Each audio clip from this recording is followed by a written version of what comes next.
اللہ الرحمن الرحیم الحمدللہ رب العالمین صلی اللہ علی محمد وآلہ اجمعین واللعنۃ الدائمۃ علی اعداء محمد وآل محمد اما بعد وفقنا اللہ وإیاکم للعلم والعمل الصالحین انشاءاللہ تعالی۔ یہاں پہ گفتگو ہے مفہوم مخالف کی، جو ہے وہ تیسری قسم مفہوم غایت۔ مفہوم کیا تھا؟ مفہوم موافقت تھا یا مخالف موافق تھا؟ مخالف تھا بدیہی۔ ہاں، مخالف اور موافق تھے نا۔ مخالف میں کیا ہوتا ہے کہ جو حکم ثابت ہے اس منطوق میں اس کے برخلاف جو ہے وہ حکم ثابت ہوتا ہے۔ اگر اس میں وجوب کیا ہے تو پھر اس کے برخلاف کیا ہے، وہ عدم وجوب کا کیا ثابت ہو جائے گا۔ ابھی مفہوم غایت میں جو مصنف کا نظریہ ہے کہ ہاں غایت کا جو ہے مفہوم ہے، یہاں پہ یہ قائل ہوئے ہیں اس کے مفہوم کے۔ تو سب سے پہلے تو غایت کا مطلب کیا ہے؟ غایت کا مطلب انتہا کیا ہے، کہ یہاں تک چیز کا کیا ختم ہو جانا۔ ویسے غایت کا مطلب جو منطق میں پڑھتے تھے نا کہ منطق کی غایت کیا ہے جی، وہ غایت کس معنی میں تھا؟ مقصد کے مقابلے میں تھا۔ تو یہ غایت کیا انتہا کے کیا معنی میں ہے؟ تو وہ جو قرآن مجید کی آیت ہے اہل سنت ساتھ بحث ہوتی ہے، فَغْسِلُوا وُجُوهَكُمْ وَأَيْدِيَكُمْ إِلَى الْمَرَافِقِ۔ اب الا جو ہے وہ غایت کے لیے آیا ہے، انتہا کے لیے آیا ہے کہ ہاتھ دھونے یا مرافق تک۔ تو ایک تو اور بحث ہے کہ کیا ترتیب اسے سمجھی جائے گی یا نہیں سمجھی جائے گی۔ اس کے علاوہ یہ بحث ہے کہ جو مرافق ہے، کوہنیاں جو ہیں، کیا یہ جو ہے وہ ہاتھ کی آخری حد ہے اور یہ اس ہاتھ میں شامل نہیں ہے، اس سے باہر ہے؟ غسل میں شامل ہے۔ ٹھیک ہے، یعنی دو بحثیں ہوں گی، کیا یہ وجوب غسل میں شامل ہے یا شامل نہیں ہے، یا یہ جو ایدی کی حد ہے اس میں شامل ہے یا شامل نہیں ہے۔ دو باتوں میں کیا فرق ہوگا؟ کیونکہ وجوب غسل تو کیا حکم ہے نا، ٹھیک ہے، تو کیا یہ اس حکم میں شامل ہے یا شامل نہیں ہے۔ اسی طریقے سے حکم سے ہٹ کے آپ یہ بحث کریں کہ کیا یہ موضوع میں شامل ہے یا شامل نہیں ہے۔ حکم وجوب غسل کا کس کے اوپر آیا ہے؟ ہاتھ کے اوپر آیا نا، تو کیا یہ ہاتھ کا حصہ بنتی ہے یا ہاتھ کا حصہ نہیں بنتی۔ تو یہ بات تو واضح ہے، مفہوم وصف میں بھی کی تھی کہ جو قیود وغیرہ موضوع کی ہوتی ہیں نا، تو وہ ساری کی ساری بحث جو ہے مفہوم سے نکل جاتی ہے، ٹھیک ہے، وہ کس میں چلی جاتی ہے؟ مفہوم وصف میں چلی جاتی ہے، یا مفہوم میں کیا ہے، لقب آپ کہتے ہیں اس میں چلی جائے گی۔ مفہوم وصف ہی آپ کہیں گے کہ غایت جو ہے وہ قید بن گئی ہے نا، ایک طرح کی قید بن گئی ہے، کس کے لیے؟ موضوع کے لیے۔ گویا کہ موضوع کی کیا ایک صفت بیان کی کہ موضوع کیا ہے؟ ہاتھ ہے، اور اس کی صفت کیا ہے؟ الی المرافق ہے، یعنی موضوع کیا ہے؟ وہ مرافق تک ہے پورا۔ تو اگر یہ موضوع کی قید بنتی ہے تو پھر تو مفہوم کی بحث ہی ہم نہیں کریں گے، کیونکہ ہم کیا کہیں گے کہ شریعت نے جو ہے وہ ایک موضوع کا حکم بیان کر دیا، اب اس کا یہ مطلب تھوڑی ہے کہ اس موضوع کے لیے ہر قسم کے حکم کی کیا ہو جائے؟ نفی ہو جائے، صنف حکم کی اس کے علاوہ جتنے بھی احکام ہیں اس کی کیا ہو جائے؟ نفی ہو جائے۔ جیسے ہم نہیں کہتے تھے کہ اگر عالم کا جو ہے وہ احترام بیان ہوا یا فقیر کا احترام بیان ہوا، تو اس کا یہ مطلب نہیں ہے کہ اب وہ جو زید الفقیر ہے یا زید العالم ہے اس کے لیے مطلق جو صنف وجوب اکرام ہے وہ نفی ہو جائے، ٹھیک ہے۔ اگر اس کے اندر فقر ختم ہوگا، باقی چیزیں ختم ہوں گی تو وہ حکم ہی ختم ہو جائے۔ تو بالکل یہی بحث یہاں پہ آپ کیسے اپلائی کریں گے؟ تھوڑی سی یعنی آپ اس کو چینج کر دیں گے، آپ کہیں گے کہ اگر ایک بندہ مرافق تک نہیں دھوتا تو کیا وہاں پہ جو ہے وہ بالکل کوئی اور حکم آ ہی نہیں سکتا، یا نفی ہو جائے گی، یہ کیا صورتحال ہوگی؟ اس طرح کی کیا بات ہوگی؟ تو بہرحال یہ جو ہے نا مصنف آخر بیان کریں گے کہ مفہوم غایت میں یہ بحث کرنا کہ یہ جو غایت ہے یہ موضوع کا حصہ ہے، موضوع کے لیے قید ہے، یہ قید نہیں ہے، یہ بات یعنی انتہائی نہیں ہوتی عام طور پہ، کوئی بھی یعنی لوگ اسے نہیں سمجھتے۔ ساری کی ساری بات کیا ہوتی ہے کہ بھئی الی المرافق کی جب بات کی ہے تو کیا اس کو دھونا ہے یا نہیں دھونا، یہ بحث ہوتی ہے، یعنی کیا یہ حکم میں شامل ہوگی یا حکم میں شامل نہیں ہوگی۔ یعنی یہ عام طور پہ کم ہی سمجھا جاتا ہے، شاید کوئی ایسی مثال ہو کہ جس میں کیا موضوع کی بحث ہو، وگرنہ سارے کے سارے عرف میں ایسی مثالیں جب بھی آپ بیان کریں گے کہ میں نے کوفہ سے بصرہ کی طرف سفر کیا، میں نے مچھلی کھائی حتیٰ کہ اس کا سر بھی کھا لیا، تو سارے یہی سمجھتے ہیں کہ سفر کہاں تک ہوا، کھایا اس نے کہاں تک ہے۔ یہ جو حکم ہوتا ہے نا، اس حکم کی کیا ہوتی ہے؟ بات ہو رہی ہوتی ہے کہ کیا یہ حکم کے لیے قید بن رہی ہے یا حکم کے لیے کیا قید نہیں بن رہی، کہ حکم اس تک آ کے ختم ہو جاتا ہے، یہ حکم میں کیا شامل ہے۔ تو پھر بحث ہم کیا کریں گے کہ وہ جو مغیہ ہے، غایت سے پہلے جو ہوتا ہے مغیہ، آیا یہ مغیہ کے حکم میں شامل ہے یا حکم میں شامل نہیں ہے، یہ کیا ہوتی ہے؟ بحث ہوتی ہے۔ وگرنہ مغیہ کے موضوع میں شامل ہے یا شامل نہیں ہے، اس بحث کو عام طور پہ عرفی طور پہ معنی کے طور پہ سمجھا بھی نہیں جاتا، اور اگر سمجھ بھی لیا جائے تو اس کا کوئی ثمرہ کیا ہے؟ ظاہر نہیں ہوتا مفہوم کے اعتبار سے، ٹھیک ہے جی۔ نہیں سمجھا گایا مغیہ کے موضوع میں سے ہے، کیا مطلب؟ یہی ایدی موضوع تھا نا، تو کیا مرافق ایدی کا حصہ ہے یا حصہ نہیں ہے؟ اچھا صحیح، یوں بن جائے گا کہ یہ موضوع کا حصہ ہے یا نہیں، یا خود موضوع میں داخل ہے یا نہیں؟ موضوع میں داخل ہے یا داخل نہیں ہے، موضوع کا حصہ ہے یا حصہ نہیں ہے، یہ بحث ہو جائے گی نا۔ دوسری آپ بحث کیا کریں، آپ کہیں گے موضوع کو ہم نہیں دیکھ رہے، ہم دیکھ رہے ہیں کہ جو وجوب ہے دھونے کا، اس دھونے کا، یہ دھونے کے حکم میں شامل ہے یا شامل نہیں ہے۔ صحیح، ٹھیک ہے، یعنی ٹوٹلی طور پہ 3 تعبیریں استعمال ہوتی ہیں. اب مزید اس کو ہم پھیلا دیں، یعنی یہ ایک چیز اصطلاحات ہیں تھوڑی پتہ ہونی چاہیے کہ آیا یہ مغیر کے موضوع میں داخل ہے یا داخل نہیں ہے. ایک بات جب مغیر کو آپ موضوع کے طور پہ لیں، یا اگر آپ مغیر کو محمول اور متعلق کے طور پہ لیتے ہیں. اب یہ بھی اصطلاح استعمال ہوتی ہے کہ مغیر کو آپ کیا لیتے ہیں، متعلق اور موضوع کے کیا نام ہے، محمول کے طور پہ لیتے ہیں. متعلق اور محمول عام طور پہ فعل مکلف کو کہتے ہیں، مکلف کا جو فعل ہے، ٹھیک ہے، اس کی کیا ہوتی ہے، بات ہوتی ہے. تو کیا یہ اس فعل میں کیا ہے، شامل ہے شامل نہیں ہے. اس کی مثال کیا دیتے ہیں، سیام کی دیتے ہیں کہ اتم الصیام الی اللیل. تو وہ کیا کہتے ہیں کہ وہ کہتے ہیں کہ سیام کو ہم موضوع نہیں کہیں گے، سیام کو ہم کیا کہیں گے، متعلق کہیں گے. یا سیام کو آپ کیا کہہ دیں، محمول کہہ دیں. ٹھیک ہے، کہ یہ کیا ہے، کام ہو رہا ہے، ایک انسان کیا ہے اس کام کو انجام دیتا ہے، تو اس کا نام محمول رکھ لیں یا متعلق رکھ لیں. تو بحث یہ کیا ہوگی کہ یہ جو سیام ہے اس کے اندر جو الی اللیل ہے، لیل کا ایک حصہ سیام میں شامل ہے یا سیام میں شامل نہیں ہے. 2 باتیں ہوں گی، موضوع میں شامل ہے شامل نہیں ہے، متعلق میں شامل ہے شامل نہیں ہے. متعلق کے ساتھ ایک لفظ ایڈ کر لیں، محمول میں شامل ہے شامل نہیں ہے. تیسری جو آپ کو صورتحال کیا نظر آتی ہے کہ حکم آپ دیکھیں گے کہ وہ جیسے روزہ رکھنے کا حکم ہے، وجوب صوم کا حکم ہے، غسل کا حکم ہے، دھونے کا، کھانے کا، پینے کا، یہ جو سارے حکم ہوتے ہیں کیا اس حکم میں کیا ہے وہ شامل ہے یا شامل نہیں ہے. جیسے حکم کی مشہور مثال کیا دیتے ہیں، کل شیء لک حلال، یہ حکم کی بات ہو رہی ہے نا، حتی تعلم انہ حرام. ٹھیک ہے، تو 3 مثالیں آپ کے سامنے ہوگی. سب سے پہلی مثال فَوْسِلُوا وُجُوهَكُمْ وَأَيْدِيَكُمْ إِلَى الْمَرَافِقِ. اس میں آپ کیا کہیں گے کہ یہ جو غایت ہے وہ مغیر کے موضوع میں داخل ہے یا موضوع میں داخل نہیں ہے. یہ آپ بحث کریں گے کہ مرافق جو ہے وہ ہاتھ کا حصہ ہے یا ہاتھ کا حصہ نہیں ہے، اور ہاتھ کو آپ کیا کہتے ہیں، موضوع کہتے ہیں. دوسرا آپ متعلق کی مثال لے لیں کہ اتم الصیام الی اللیل. سیام کیا ہے، فعل ہے اور فعل مکلف ہے، فعل مکلف کو متعلق کہا جاتا ہے. تو کیا جو الی اللیل ہے یہ اس سیام جو مکلف کا فعل ہے اس میں شامل ہے یا شامل نہیں ہے. ٹھیک ہے، یہ دوسری بحث ہو جائے گی. تیسری آپ بحث کیا کریں، حکم کی کریں کہ کل شیء لک حلال حتی تعلم انہ حرام. تو کیا یہ جو غایت ہے یہ اس حکم میں شامل ہے یا حکم میں شامل نہیں ہے. ٹھیک ہے جی، یہ اتم الصیام الی اللیل میں موضوع کیا ہے، موضوع مکلف ہے، مکلف حکم دیکھیں آپ رکھیں، لیکن وہ جو سیام ہے اس سے متعلق کہتے ہیں. یہ اچھا، یہ آگے چینج بھی ہوتا رہتا ہے دستخارے وغیرہ میں، متعلق کو موضوع بھی کبھی کہہ دیتے ہیں اور کبھی جو ہے وہ موضوع کو متعلق بھی کہہ دیتے ہیں. یہ کوئی پکی اصطلاحیں نہیں ہیں، یعنی آگے پکی اصطلاح. عام طور پہ جو ہوتا ہے نا کہ متعلق کو فعل جو ہوتا ہے نا، فعل انسان کے کرنے والا کام، اس سے متعلق ہی کہتے ہیں، موضوع نہیں کہتے. موضوع مثلا ہاتھ ہو گیا، ایک جگہ ہو گئی، انسان خود ہو گیا، مکلف ہو گیا، اس کو موضوع کہتے ہیں. جو فعل ہے، ایکٹ ہے مثلا، اسے عام طور پہ متعلق کہتے ہیں. ٹھیک ہے، تو لہٰذا اس میں ایشو نہیں ہے، آپ متعلق کہہ دیں، موضوع کہہ دیں، کوئی پکی اصطلاح نہیں ہے ان کی.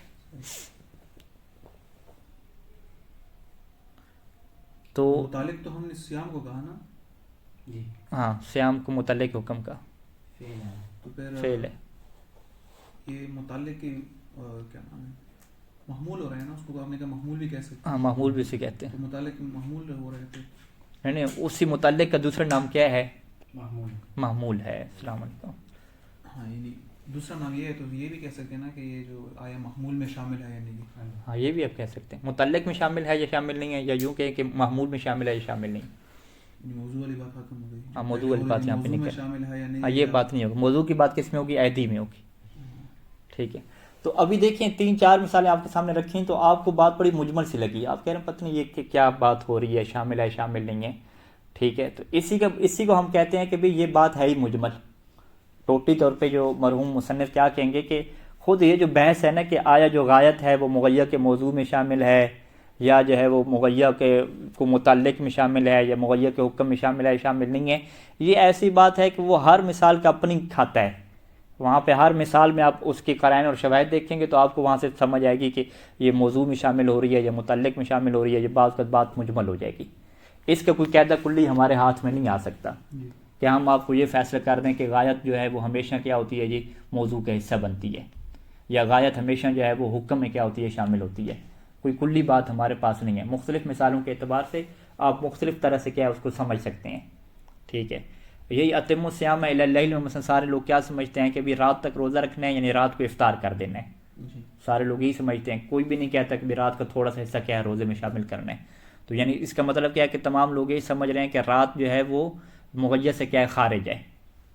ٹھیک ہے، سیام سے خود کی رات کا حصہ ہی کیا ہے، خارج نکلا ہوا ہے. اچھا وضو کی آیت میں ہے کہ جی مرافق تک دھونا ہے، کونیوں تک دھونا ہے، وہاں پہ سارے کیا سمجھ رہے ہیں کہ کونیوں کو بھی کیا ہے دھونا ہے وہاں پہ، ٹھیک ہے، بات وہاں پر بھی الہ لگا ہوا تھا، یہاں پر بھی الہ لگا ہوا تھا، لیکن وہاں پہ شامل کر دیا، یہاں پہ کیا شامل نہیں کیا۔ اسی طرح تیسری مثال جو ہے کلو شیء لک حلال، کہ اس کی غایت کیا ہے، علم بالحرمت ہے نا، حتی تعلم انہ حرام بعینہ، تو علم بالحرمت آنے کے بعد آپ کو پتہ ہے کہ یہ پہلے حلیت میں داخل ہوگی نہیں، یہ تو بڑی کلیئر کٹ بات ہے نا کہ جب علم بالحرمت آ جاتا ہے تو اب اس کو دوبارہ اب حلال کہیں گے، یہ تو آپ نقیض ذہن کو جم کرنے والی بات ہے نا، کہ ہر چیز آپ کے لیے حلال ہے یہاں تک کہ آپ کو اس کے حرام ہونے کا یقین نہ ہو جائے، آپ کہتے ہیں مجھے یقین ہے حرام ہونے کا، غایت آ گئی نا، غایت کیا ہے، حرام ہونے کا یقین ہونا، تو یہ پھر اس میں شامل ہوگی، شامل نہیں ہوگی، شامل یقیناً نہیں ہوگی، ٹھیک ہے۔ تو لہٰذا یہ یعنی مختلف مثالوں میں آپ نے دیکھا کہ چیز کیا ہوتی رہی، چینج ہوتی رہی۔ ابھی جو 3 مثالیں ہیں، اس کے علاوہ اور روایات میں مثالیں آئیں گی، عرفی مثالیں آئیں گی، سیرت من البصرۃ الی الکوفہ، وہ اکلت سمکۃ حتی رأسا، حتی کی باس، الا کی بیس، تو ہر جگہ پہ آپ جو ہے وہ مختلف طرح کی بات کیا سمجھیں گے، کبھی آپ اس کو داخل سمجھیں گے، کبھی موضوع میں داخل سمجھیں گے، کبھی حکم میں داخل سمجھیں گے، کبھی نہیں سمجھیں گے۔ تو اسی لیے مصنف نے یہ پہلی بحث رکھی کہ آپ کو ہم یہ بتا دیتے ہیں کہ غایت جو ہے آیا مغیب میں داخل ہوگی یا مغیب میں داخل نہیں ہوگی، اس اعتبار سے ہمارے پاس کوئی کلی قانون نہیں ہے، اس حوالے سے آپ ہمیشہ ٹینشن میں رہیں گے اور پریشان ہی رہیں گے، اور آپ کی یہ پریشانی کیا ہمیشہ رہے گی، کوئی قاعدہ کلیہ ہم آپ کو نہیں دے رہے، ٹھیک ہے۔ لہٰذا اسی وجہ سے لوگ کیا کہتے ہیں بھی غایت کی جو پہلی بحث ہے نا، جسے منطوق کی بحث کہتے ہیں کہ غایت مغیب میں داخل یہ بحث ہمیں حل نہیں ہوئی، ٹھیک ہے، وہ کہتے ہیں حل کیوں نہیں ہوئی، کیونکہ یہ ہمیں قاعدہ کلیہ نہیں ملا، ٹھیک ہے، ہم کہتے ہیں کہ قاعدہ کلیہ جب ہے ہی نہیں تو پھر آپ کو ملے گا کیسے، جب بات ہی ساری کی ساری مجمل ہے کہ کوئی قاعدہ کلیہ ہے ہی نہیں، اس کا قرائن اور شواہد کے اعتبار سے دیکھنا ہو، قرائن اور شواہد بھی ہر بندے کے اپنے اپنے الگ ہوتے ہیں، ایک بندے کے لیے کوئی ایک چیز قرینہ بن رہی ہے دوسرے کے لیے نہیں بن رہی، تو بات ہی اتنی مجمل سی ہے تو وہ مجمل ہی رہے گی نا، آپ اس کو باقی مفاہیم کی بحثوں کی طرح تو نہیں کہہ سکتے نا کہ ہمیں کلی چیزیں عطا کر دی جائیں اور ہم اس کے مطابق اپلائی کریں، یہ ایسے نہیں رہے گی بحث، یہ ایسی رہے گی، یعنی مجمل ہی رہے گی آپ کے لیے۔ یہ جو اصل کل شیء حلال حتی تعلم انہ حرام بعینہ اس میں کہہ رہے ہیں، یہ کس طرح غایت جو ہے وہ قید واقع اور حکم کے لیے، یعنی غایت حکم میں داخل مغیب میں داخل نہیں ہے یہاں پہ، اگر اس کی آپ قید بناتے تو داخل ہوتا نا، نہیں حکم دو بس ہے نا کہ موضوع کے لیے یا محمول کے لیے جو یا حکم کے لیے، تیسری چیز قید حکم ہے کے، یا حکم کے لیے قید ہے،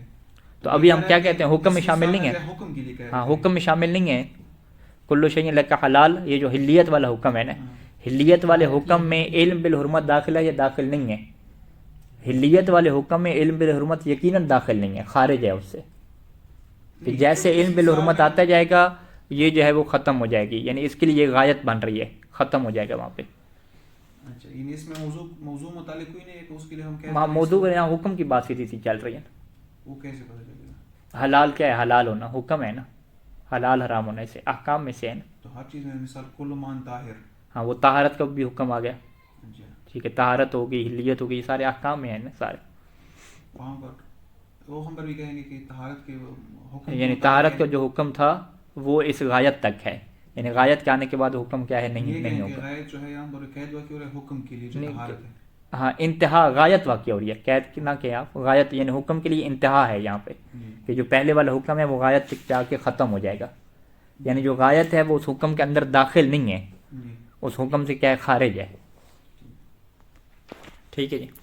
تو یہ 13-14 منٹ میں جو ہم نے آپ کے سامنے چیز بیان کی کہ اس طرح کی چیز کیا ہے، یہ مجمل ٹائپ ہے، تو یہ اس سے کیا کہتے ہیں، پہلی بحث کہتے ہیں، ابھی مفہوم کی بحث نہیں چھیڑی، ٹھیک ہے، مفہوم کی بحث ہم کیا چھیڑ دیں گے، وہ انتفاع اندر انتفاع ہوتا ہے نا، مفہوم میں کیا ہوتا ہے کہ جی اس کے انتفاع ہونے سے سنخ حکم منتفی ہوگا یا منتفی نہیں ہوگا، تو مفہوم کی بحث میں یہ ہوگی کہ غایت کے آ جانے سے، یہاں پہ انتفاع کی بات نہیں ہوگی، غایت کے آ جانے سے آیا جو ہے وہ مغیّر کا حکم منتفی ہوگا یا منتفی نہیں ہوگا، ٹھیک ہے جی۔ مفہوم کی بحث ہم کل پڑھ سکیں گے، آج جو ہے وہ منطوق کی کیا بحث ہے۔ اذا وارد التقیید بالغایہ، جب غایت کے ساتھ جو ہے وہ تقیید وارد ہوگی، یعنی غایت کیا بنے گی، قید بنے گی، ٹھیک ہے، کس کے لیے، مغیّر کے لیے، ثم اتم الصیام الی اللیل، الا کے بعد جو لیل آ رہا ہے اسے غایت کہتے ہیں، اور اتم الصیام الا سے جو پہلے ایسے کیا کہتے ہیں، مغیّر کہتے ہیں۔ کل شیء لک حلال، یہ جو حلیت ہے یہ مغیّر ہو جائے گا، اور حتی تعرف انہ حرام بعینہ، یہ علم بالحرمت کیا ہے، غایت ہو جائے گی۔ تو یہاں پہ اصولیوں کو جو اختلاف ہے وہ 2 جہت میں ہے۔ پہلی جہت جو ہے وہ مفہوم کی جہت نہیں ہے، وہ منطوق کی جہت ہے. وہ کیا بحث ہے؟ وہ یہ بحث ہے کہ فی دخول الغایت فی المنطوق، کہ جو آپ کو منطوق میں غایت نظر آ رہی ہے، یعنی جو الہ اور حتی کے بعد چیز نظر آ رہی ہے، آیا وہ داخل ہے، کہاں پہ داخل ہے؟ فی حکم المغیہ، جو حکم مغیہ کا ہے کیا اس کا بھی یہ حکم ہے یا حکم نہیں ہے؟ یہ کیا بحث ہے. ٹھیک ہے جی. فَقَدِ اخْتَلَفُوا، پس انہوں نے اختلاف کیا اس بات میں کہ ان الغایت، کہ یہ جو غایت ہے، کون سی غایت؟ یعنی جو واقعہ ہو رہی ہے ادات غایت الہ کے بعد یا حتی کے بعد. غایت کا یہ مطلب ہے کہ جو بھی الہ اور حتی کے بعد چیز واقعہ ہو رہی ہے، حال ہے یا داخلۃ فی المغیہ حکماً، کیا یہ مغیہ میں حکم کے طور پہ داخل ہے یا داخل نہیں ہے؟ او خارجۃ عنہ، یا یہ کیا ہے؟ اس مغیہ سے خارج ہے.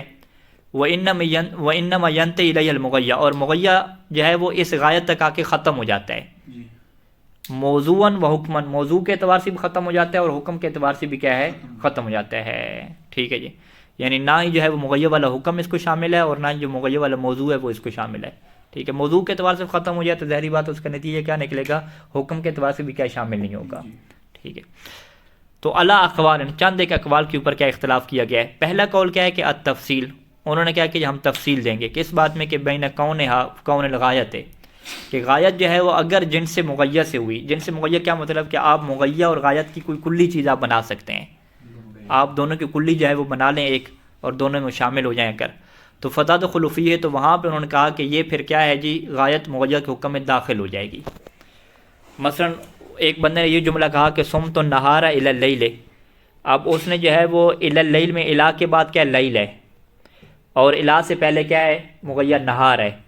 تو نہار اور جو لیل ہے دونوں مختلف چیزیں ہیں، لیکن دونوں کی جو جنس ہے اور کلی ہے وہ زمان ہے. ٹھیک ہے. تو دونوں کی جو زمان ہے وہ ایک ہے نا، یعنی جنس دونوں کی ایک ہوگی. تو چونکہ ان کی جنس ایک ہے تو لہٰذا کچھ اصولیوں کا یہ کہنا ہے کہ صمت النہار الی اللیل میں ہم کیا کہیں گے کہ جو روزہ ہے وہ رات کے حصے میں بھی کیا ہے اس نے رکھا تھا. فتدخل فیہ ہے نا، یہاں پہ عبارت کیا ہے؟ فتدخل فیہ. تدخل فیہ کا کیا مطلب ہے؟ کہ جو صوم اس کا ہے وہ رات کے حصے میں بھی گیا ہے. ٹھیک ہے. وہ جو بندہ کہہ رہا ہے صمت النہار الی اللیل کہ میں نے جی دن سے لے کر رات تک روزہ رکھا، اس نے آپ کو جو خبر دی ہے تو وہ کیا کہیں گے کہ ہم یہ اس کی عبارت سے ہم یہ سمجھتے ہیں کہ اس نے جو روزہ ہے وہ رات کے حصے میں بھی کیا کچھ رکھا ہے. جزءا من اللیل صاما. ٹھیک ہے جی. اس نے رات کے حصے میں بھی روزہ رکھا ہے. کیوں یہ وہ بات کیوں کہہ رہے ہیں؟ کیونکہ انہوں نے ایک اصول بنا لیا. وہ اصول کیا بنا لیا کہ آپ غایت اور مغیہ کو دیکھیں، اگر دونوں کی جنس ایک ہے تو پھر غایت کیا مغیہ کے حکم میں کیا ہوگا؟ شامل ہوگا. جبکہ یہاں سے واضح لگ رہا ہے کہ بھی کیسے یہ کہہ رہے ہیں اتم الصیام الی اللیل میں تمام مسلمان کہتے ہیں کہ رات کو نہیں ہوتا، شامل ہی نہیں ہوتا. ٹھیک ہے جی. غایت جو ہے مغیہ میں شامل، اس میں تو ظاہر سی بات ہے شامل نہیں ہے. مطلب ہاں اس میں ہم کہہ رہے ہیں شامل نہیں ہے، لیکن وہ انہوں نے قاعدہ بنا لیا کہ شامل ہے. ہاں وہی اسی طرح بہت سارے اصول درس خارج میں ایسے آتے ہیں، وہ لڑکے کہتے ہیں یہ تو اصول کا قاعدہ ہے. تو استاد کیا کہتے ہیں؟ بھی قاعدہ آسمان سے تھوڑی نازل ہوا ہے، حضرت جبریل تھوڑی لائے تھے کہ آپ نے ایسا کرنا ہے. تو قاعدہ آپ لوگوں نے خود بنایا تاکہ آپ عرفی معنی کو کیا ہے سمجھ سکیں. تو ابھی آپ دیکھیں آپ کا قاعدہ کیا عرفی معنی کے مطابق ہے یا مطابق نہیں ہے. اگر آپ کا قاعدہ عرفی معنی کے مطابق نہیں ہے تو پھر قاعدے کے اوپر تعبداً عمل نہیں کیا جاتا. قاعدے کے اوپر عمل کرنے کی ایک ہی وجہ ہوتی ہے کہ اس میں وجہ عقلائی ہوتی ہے، کہ عقلاء جو ہے وہ یہ سمجھتے ہیں، عرف جو ہے وہ یہ سمجھتا ہے. تو ابھی یہ جو جس بندے نے قاعدہ بنایا اسے کیا لگتا ہے کہ بھی عرف یہ سمجھتا ہے. ٹھیک ہے. ہم دیکھ رہے ہیں کہ مثال تھوڑی سی چینج کر کے دیں تو وہ اس کی بات بدل جائے گی. تو لہٰذا یہ کیا ہے بڑی کمزور باتیں ہیں. اس کا ابھی کوئی اصولی بھی اس کا قائل نہیں ہے. یعنی پرانے کوئی کچھ ہیں ایسے غیر معروف نام ان کی طرف کیا نسبت دی جاتی تھی، لیکن بڑے بڑے اصولی کوئی بھی اس چیز کے قاعدے کے قائل نہیں ہیں. انہیں یہ اصول مل ہی نہیں پایا ابھی تک کہ غایت مغیہ میں کب داخل ہوگی اور کب داخل نہیں ہوگی. اچھا یہ ایک اصول کیا بنانے کی کوشش کی ہے. ٹھیک ہے. مثلا یہ نیچے آپ اس کے حاشیے پڑھیں گے، کہتے ہیں یہ ابن الحاجب نے اس قول کو نسبت دی ہے اندلسی کی طرف. ٹھیک ہے جی. یوں کر کے ابن حاجب نے اندلسی کی طرف. اندلسی کون ہے اور کیا سسٹم ہے؟ یعنی اس طرح کوئی اصولی شیعہ علماء ہوں بڑے بڑے مثلا اس طریقے سے وہ نہیں آتے سامنے. ٹھیک ہے. اچھا تو یہ کیونکہ بحث نحو صرف کی بھی ہوگی نا، یہی بحث ہوگی کہ غایت مغیہ میں شامل ہے، نحو میں بھی ہوتی ہے یہ بحث. اچھا وہ بین کون من غیر جنسی. اور دوسرا نے کہا کہ آپ اگر دیکھتے ہیں کہ کون الغایت من غیر جنس المغیہ، کہ غایت جو ہے وہ اگر مغیّر کے جنس سے نہیں ہے تو فلا تدخلو، تو پھر غایت کیا مغیّر کے حکم میں شامل نہیں ہوگی. جیسے یہ مثال ہے کل شیء لک حلال، آگے کہتا ہے حتی تعلم، تو جو علم بالحرمت ہے وہ کبھی بھی کیا ہے حلیت میں کیا شامل نہیں ہوگی. اب آپ کیا کہیں گے کہ علم بالحرمت اور حلال دونوں کی جنس ایک بن سکتی ہے؟ کہتے ہیں دونوں کی جنس ایک نہیں بن سکتی. ادھر علم بالحرمت ہے اور یہ حلال ہے، دونوں ضدین ہیں. آپ کو حرمت کا یقین بھی ہو اور آپ کہیں کہ یہ حلال بھی ہو، ٹھیک ہے، تو دونوں کی کیا ہے الگ الگ جنس تباین ہے. اچھا اگلا قول کیا ہے کہ التفصیل، انہوں نے کہا کہ ہم یوں تفصیل دیتے ہیں کہ اگر غایت جو ہے وہ الہ کے بعد واقع ہوگی تو پھر داخل نہیں ہوگی، بالکل الٹ ہو گیا پہلے کا، ٹھیک ہے جی. اور وبین کون ہے واقعتاً بعد حتی، اور اگر حتی کے بعد واقع ہوگی تو پھر کیا واقع ہو جائے گی. اور انہوں نے وہ مچھلی والی مثال پکڑی ہوئی ہے کہ کل سمکۃ حتی رأسہا، کہ اس کے سر کو بھی کیا کھانا ہے. تو حتی سے وہ کیا سمجھتے ہیں کہ جو سر ہے وہ مچھلی کے اندر کیا شامل ہے، جنس کے اعتبار سے نہیں بلکہ وہ حتی کو کیا فوکس کر رہے ہیں، ٹھیک ہے. اسی مثال میں جو ہے وہ اگر یوں بولا جاتا کہ کل سمکۃ الی رأسہا تو پھر وہ کہتے ہیں کہ شامل نہ ہوتا، حتی لگانے سے شامل کیا اور الی لگانے سے کیا اسے خارج کریں گے. تو یہ جو ہے یہ قول بھی ہے. اور یہ کہتے ہیں کہ خود جو ابن حاجب جو نحوی ہے اس کا یہ کہتے ہیں قول ظاہر ہوتا ہے. کافی جو اس کی کتاب ہے اس میں اس نے کیا یہ کہا ہے، اس نے کہا کہ میں نحوی اعتبار سے آپ کو یہ کہتا ہوں کہ الہ جہاں پہ لگتا ہے تو الہ کے بعد جو چیز ہوتی ہے وہ پہلے میں داخل نہیں ہوتی، لیکن حتی کے بعد جو والی چیز جو ہے وہ پہلے میں کیا ہو جاتی ہے شامل ہو جاتی ہے. اچھا یہ دو تفصیل ہوں گی. مصنف کیا کہتے ہیں وَالظَّاهِرُ أَنَّهُ لَا ظُهُورَ لِنَفْسِ التَّقْيِيدِ بِالْغَایَةِ فِي دُخُولِهَا فِي الْمُغَیّا، کہ لا ظہور لنفس التقیید بالغایت، تقیید بالغایت جب بھی آپ لے کر آتے ہیں نا، الہ کے ساتھ لے کر آئیں یا حتی کے ساتھ لے کر آئیں، خود اگر اس تقیید کو آپ دیکھتے ہیں تو اس کا کوئی ظہور نہیں ہے. کس بات میں؟ کہ فی دخولها فی المغیّا، کہ یہ غایت مغیّا میں داخل ہوگی. اس میں خود جو تقیید ہے اس کا ظہور نہ داخل ہونے میں ہے ولا فی عدم، اور نہ ہی عدم دخول میں ہے، کچھ بھی کیا ظاہر نہیں ہوتا. بل یتبع ذالک الموارد والقرائن الخاصہ الحافۃ بالکلام، بلکہ یہ چیز تابع ہوتی ہے، کس کے تابع ہوتی ہے؟ ان موارد کے اور ان قرائن کے کہ جو خاص ہوتے ہیں اور کلام کو کیا گھیرے ہوئے ہوتے ہیں، کہ کن حالات میں بندے نے بات کی، کون سی بات کی، کیا بات کی. تو اس قرائن سے آپ یہ سمجھتے ہیں کہ سرت من البصرۃ الی الکوفہ میں آیا وہ کوفہ کے اندر داخل ہو گیا تھا یا کوفہ کے باہر رک گیا تھا، کیا صورتحال ہے. تو یہ جو حالات چل رہے ہیں، لوگ کیسے اس جملے کو بول رہے ہیں، کہاں پہ کیسے بولتے ہیں، وہاں سے یہ بات کیا پتہ چلتی ہے، ٹھیک ہے. تو یہ ان کا کیا نظریہ ہو گیا. اگر ہم پوچھیں اصولی علماء سے کہ بھی آپ کیا کہتے ہیں، کیا غایت مغیّر میں داخل ہوتی ہے یا نہیں ہوتی مغیّر کو، کہ وہ کہتے ہیں یہ کوئی قانون نہیں ہے، ٹھیک ہے، اس کا کوئی ظہور نہیں، کوئی اس کا ظہور نہیں ہے، لہذا آپ مختلف جملوں کی مختلف بات کریں گے. نام لا ینبغی، لیکن ایک قانون کہتے ہیں کہ ہمارے پاس موجود ہے، کچھ تھوڑا سا قانون نکالا ہے انہوں نے. کہتے ہیں کہ لا ینبغی الخلاف، خلاف نہیں ہونا چاہیے کس بات میں؟ کہ فی عدم دخول الغایت، کہ غایت داخل نہیں ہوگی. کب؟ فی ما اذا کانت غایت الحکم، کہ جب آپ کو واضح لگ رہا ہو کہ یہ غایت کس کے لیے بن رہی ہے، حکم کے لیے بن رہی ہے. نہ اس غایت کا تعلق موضوع سے ہے، نہ اس غایت کا تعلق اس سے ہے متعلق اور معمول سے ہے، بلکہ آپ کو کلیئر لگ رہا ہے واضح طور پہ کہ غایت سے پہلے بھی ایک حکم بیان ہو رہا ہے اور خود غایت میں بھی کیا حکم ایک چیز بیان ہو رہی ہے. بلکہ آپ یہ کہہ دیں کہ غایت سے پہلے حکم آ گیا ہے واضح طور پہ لفظوں میں. جیسے یہ مثال ہے کل شیء لک حلال، اب کل شیء لک حلال یہ کیا مغیّا ہے نا، ٹھیک ہے نا. یہ اس میں کا بات کیا ہوئی ہے؟ حلال ہونے کی بات ہوئی ہے. تو حلال ہونا کیا ہے؟ حکم ہے. تو اب اسی حکم کی غایت لگے گی نا، ٹھیک ہے. تو کہتے ہیں کہ جب آپ حکم کی غایت لگا رہے ہیں تو اس کا مطلب ہے کہ آپ حکم کو اس غایت تک روکنا چاہ رہے ہیں نا، انتہا کرنا چاہ رہے ہیں. تو حکم کی غایت لگی تبھی گئی تھی جب آپ اس غایت تک اسے روکیں گے. اگر اس غایت کے بعد بھی حکم نے جانا ہے تو پھر کیا ہے، اس کو غایت لگانے کا فائدہ کیا ہوا، ٹھیک ہے جی. حتی تعلم جو کہا، یہاں پہ حتی لگائیں یا الہ لگائیں دونوں آپ کرنے بے شک. کل شیء لک حلال حتی تعلم کہیں یا الہ ان تعلم کہیں، دونوں میں ہم یہ سوال اٹھائیں کہ بھی غایت آپ لا کیوں رہے ہیں؟ حکم کے لیے لا رہے ہیں نا. تو حکم کے لیے غایت لانے کا مطلب کیا ہے کہ آپ حکم کو بریک لگانا چاہ رہے ہیں یہاں پہ. اگر بعد میں آپ حکم کو شامل کرنا چاہ رہے ہیں تو اس غایت لگانے کے پھر مقصد کیا ہے، ٹھیک ہے. تو مصنف اگر کہنے والا کہیں غایت لانے کا مقصد ما وراء الغایہ سے حکم کو منتفی کرنا ہے، تو آپ کیا جواب دیں گے؟ ما وراء الغایہ یعنی اس غایت کے علاوہ حکم کو منتفی کرنا ہے. ہاں یہ آپ کی بات بھی درست ہے، یہ بھی ہو سکتے ہیں.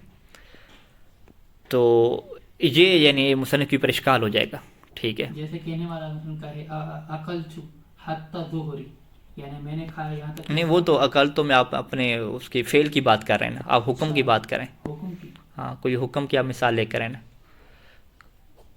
کہ آپ کہیں کہ آپ کے لیے مچھلی حلال ہے، یوں کہیں السمکۃ لک حلال غائب کے ساتھ حتی رأسہا، مخالف حکم جانا پڑے گا پہلے کے. حتی رأسا یعنی آپ کے لیے مچھلی حلال ہے، حتی رأسا حتیٰ کہ اس کا سر بھی کیا حلال ہے، ٹھیک ہے، یا الی رأسہا یوں کر کے کہہ دیں. لیکن یہاں پہ پھر وہ بحث آ جائے گی کہ راس جو ہے وہ مچھلی کے لیے قید بن رہی ہے یا حکم کے لیے بن رہی ہے، یعنی جس میں کوئی چیز کی بات نہ ہو نا، کوئی چیز ایسے حلیت ہو، کلی حکم. فقط حکم کی بات ہو، کلی حکم کی، جیسے کلو شیء لک حلال ہے، یہاں پہ فوکس کس کے اوپر ہے؟ حلال کے اوپر، ہر چیز آپ کے لیے حلال ہے. اور ہدیت الشیء اور علم بحرمت الشیء میں تنافی ہے، تو یہ جمع ہی نہیں ہو سکتی. جمع نہیں ہو سکتی. ہاں، تو یہاں سے معلوم پڑے گا گایا مگیا کے حکم میں داخل نہیں ہے، ٹھیک ہے. جبکہ وہ جو سمکہ ہے اور راس ہے وہ جمع ہو سکتے ہیں، ہاں ٹھیک ہے، وہ جمع ہو سکتے ہیں. فإنه لا معنی، کیونکہ یہاں پہ کوئی معنی نہیں بنے گا کہ لدخول معرفت الحرام فی حکم الحلال، کہ معرفت حرام حکم حلال میں داخل ہو جائے، ٹھیک ہے جی. کیونکہ اگر آپ کہیں گے کہ جی جو غایت والی بعد والی چیز ہے وہ پہلے والی میں داخل ہو جائے، تو گویا کہ آپ اجتماع ضدین کر رہے ہیں. کہ ایک ہی شے ایک ہی وقت میں حلال بھی حرام بھی. ہاں، آپ کو حرمت کا علم بھی ہو گیا اور پھر بھی وہ آپ کے لیے کیا حلال ہے. دو چیزیں کیسے ہوئی؟ حرمت کا علم موقوف ہے کس بات کے اوپر کہ وہ حرمت ہوگی اس کی نا، تبھی علم ہوگا نا، ٹھیک ہے. تو لہذا جو ہے وہ یہ مصنف کی بات کیا ہے ایک اعتبار سے معقول لگتی ہے کہ اگر جو ہے وہ مغیّر میں فقط حکم کی بات ہو اور اس حکم کی کیا ہے کوئی قید بعد میں لگے، اور قید بھی ایسی ہو، یعنی مزید ہم ایک اور بھی اضافہ کریں، قید بھی ایسی ہو کہ جو اس حکم کے لیے کیا بن رہی ہو، ضد بن رہی ہو، نقیض ایک طرح کی بن رہی ہو، تو پھر کبھی بھی وہ غایت کیا مغیّر میں داخل نہیں ہوگی. لیکن اگر وہ قید ایسی ہے کہ جو اس حکم کے ساتھ جمع ہو سکتی ہے، تو پھر بھی کیا ہے یہ لا ینبغی الخلاف نہیں بلکہ ینبغی الخلاف وہاں پہ آ جائے گا، تو ممکن ہے کہ وہاں پہ پھر اختلاف پیدا ہو جائے. ہاں جیسے اس میں اختلاف ہے اکسلوا وجوہکم وایدیکم الی المرافق. ہاں وہاں پہ اگر آپ کہہ دیں کہ یہ جو ہے نا الی المرافق حکم ہے اور یہاں پہ اختلاف ہاں، ہے. اب وہاں پہ کوئی کہتا ہے کہ جی ہم مرافق ہو سکتا ہے یہ ایدی کی کیا قید ہو، یعنی موضوع کی قید ہو، حکم کی قید ہی نہ ہو. تو پہلے تو آپ طے کریں نا کہ حکم کی قید ہے نا. غسل کا حکم ہے نا ہوگا، ہاں تو اس کی غایت بیان کی جا رہی ہے. غسل کی غایت بیان کی جا رہی ہے یا ایدی کی غایت بیان کی جا رہی ہے؟ یہ اس میں ایشو آ گیا. اس میں ایشو آ گیا نا. تو یعنی من الکتف سے یہاں تک ہوتا ہے. نہیں آپ متوجہ ہوئے، یہیں پر ہے. ایدی کی غایت بیان کی جا رہی ہے کہ ایدی کہاں تک ہوں گے؟ ایدی تو پورا ہے نا، پورا ہے. پورا ہے نا، اس کی غایت کہاں تک ہے، کہاں تک ایدی تو اس ایدی پر غسل کا حکم لگایا گیا اور اس غسل کی جو غایت ہے وہ مرفق بتائی گئی. ہاں یہ آپ کی فہم ہے نا کہ یہ الی المرافق کس کے لیے قید ہے؟ غسل کے لیے ہے، صحیح. حکم کے لیے یہ. دوسرا آگے کچھ کہتے ہیں کہ نہیں یہ خود ہاتھ کی کیا بتائی جا رہی ہے، ہاتھ کہاں تک. اشارے تشخیص کر رہا ہے کہ ایدی کا ایدی یہ ہے. ہاں یہ یعنی موضوع کی تشخیص کر رہے ہیں، اچھا ٹھیک ہے، وہ موضوع فقط آپ کو بتانا چاہتے ہیں. تو ان جیسی مثالوں میں کیا ایشو رہے گا، ٹھیک ہے، جس میں بات واضح نہیں ہے. لیکن اگر آپ کہیں کہ لغت کے اعتبار سے ید واضح ہے بالکل، ٹھیک ہے، تو وہ تشخیص شارع کوئی تشخیص نہیں کر رہا ید کی، ٹھیک ہے، ید سب کے لیے واضح ہے، فقط شارع بیان کر رہا ہے کہ کہاں سے کہاں تک دھونا ہے بس. تو وہ غایت کس لیے بیان ہوگی؟ غسل کی ہوگی. اچھا جی، تو یہ بات ہوگی. اس کے بعد ایک اور اضافی بات انہوں نے کی ہے کہ یہ جو ہم نے حتیٰ کی بات کر رہے ہیں تو یہ آپ کے ذہن میں رہنا چاہیے کہ ہماری حتیٰ سے مراد کیا ہے؟ حتیٰ جارہ ہے، حتیٰ عاطفہ یا حتیٰ جو ابتدا کے لیے ہوتا ہے وہ کیا مراد نہیں ہے. تو ایک نحوی نکتہ بیان کر دیا.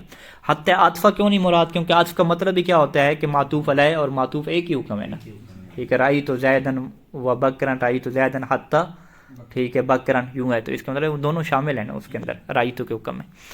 ثم ان المقصود من کلمۃ حتیٰ التي يقع الكلام عنها هي الحتیٰ الجارہ دون العاطفہ وان كانت تدخل على الغایۃ ايضا. اگرچہ جو حتیٰ عاطفہ ہے وہ بھی غایت کے اوپر داخل ہوتا ہے. لأن العاطفہ، عاطفہ کیوں نہیں شامل ہماری بحث میں؟ لأن العاطفہ یجب دخول ما بعد فی حکم ما قبل، کیونکہ عاطفہ میں کیا ہوتا ہے، کیا واجب ہوتا ہے؟ عاطفہ میں واجب ہوتا ہے. لأن العاطفہ یجب دخول ما بعد، کیونکہ عاطفہ میں واجب ہوتا ہے کہ اس کا ما بعد داخل ہو ما قبل کے حکم میں، کیونکہ لأن هذا هو معنی العطف، عطف کا معنی یہی ہے. فإذا قلت مات الناس حتى الأنبياء فإن معناه أن الأنبياء ماتوا أيضا. بل حتى العاطفہ تفید، بلکہ حتیٰ عاطفہ فائدہ دے گا کہ ان الغایۃ هو الفرد الفائق على سائر افراد المغیّہ، کہ حتیٰ عاطفہ تو یہ آپ کو بتاتا ہے کہ جو غایت ہے وہ ایک بڑا فرد ہے فائق یعنی فوق، ایک اوپر والا کیا ہے فرد ہے، کن افراد کے اوپر ہے، جو مغیر کے جو افراد ہیں ان سے سب سے بڑا یہ فرد ہے، قوت کے اعتبار سے لے لیں یا کمزوری کے اعتبار سے لے لیں، جو بھی مغیر میں کیا بات ہو رہی ہے۔ فکیف یتصور، پیس کیسے تصور ہو سکتا ہے کہ ان لا یکون المعطوف بہا، کہ حتی کے ذریعے سے جو معطوف بہا ہے وہ لا یکون داخلا فی الحکم، کہ وہ حکم میں داخل ہی نہ ہو، بل قد یکون هو الاسبق فی الحکم، بلکہ بعض کا کیا ہوتا ہے قد یکون هو الاسبق، کہ جو معطوف بہا ہے حتی کے ذریعے سے وہ کیا ہوتا ہے اسبق فی الحکم، وہ حکم میں پہلے سے شامل ہو جاتا ہے۔ داخل کی بات تو آپ بعد کی کرتے ہیں، آپ کہتے ہیں کہ اصل بات یہ کریں کہ مغیر داخل ہے یا داخل نہیں ہے، غایت تو پہلے سے ہی کیا داخل ہے، یہاں تو کام ہی کیا آگے نکل گیا۔ جیسے مات کل ابن حتی آدم، تو اب آپ کہیں کہ آدم جو ہے وہ کیا اس موت کے حکم میں شامل ہیں یا شامل نہیں ہیں، وہ تو پہلے سے شامل ہیں، آپ ابھی اپنے باپ کی کیا بات کریں، ٹھیک ہے جی۔ صلی اللہ علی محمد وآلہ اجمعین۔ اللهم صل على محمد وآل محمد وعجل فرجهم۔